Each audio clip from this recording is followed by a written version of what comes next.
Thank you, Mr. Speaker. I yield myself such time as I may consume. Without objection.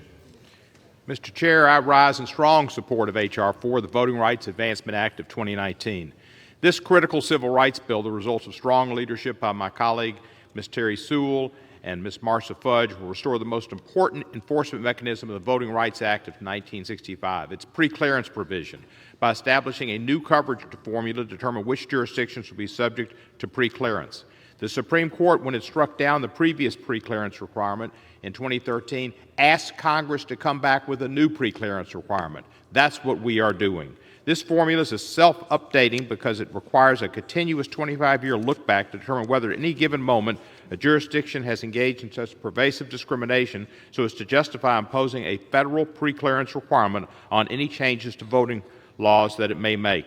This formula reflects the substantial evidentiary record developed in numerous hearings before the House Judiciary Subcommittee on the Constitution, Civil Rights, and Civil Liberties, of which I am honored to serve as chair, and other committees of this House. In short, it reflects current conditions and demonstrates the current need for preclearance. It is therefore responsive to the Supreme Court's reasoning in Shelby County versus Holder that wrongfully, in my view, struck down the VRA's previous coverage formula.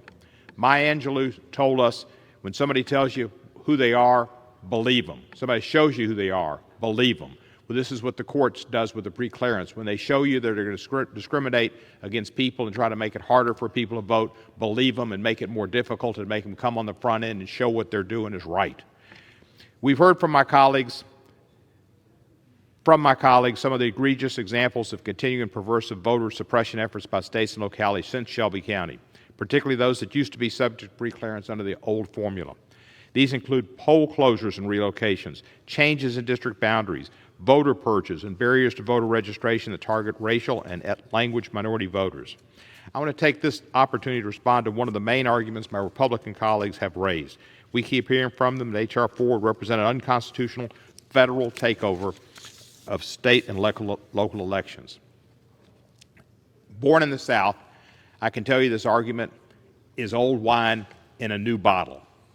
It is what previous generations called states' rights, a loaded term that was used by segregationists and before them by the defenders of slavery to justify a legal regime of white supremacy and a racial ideology that said African Americans were at best second-class citizens and at worst less than human beings. From slavery to Jim Crow to what we have today, states' rights.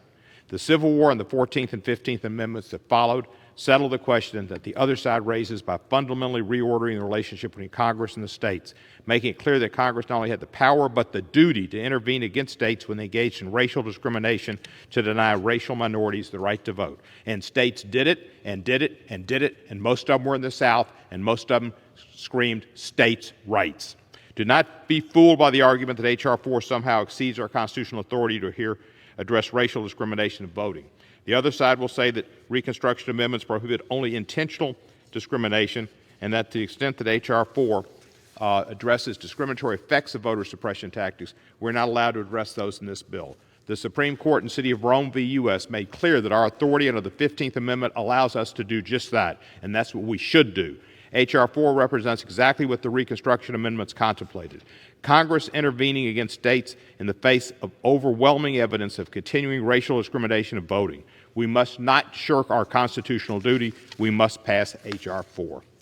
I reserve the balance of my time.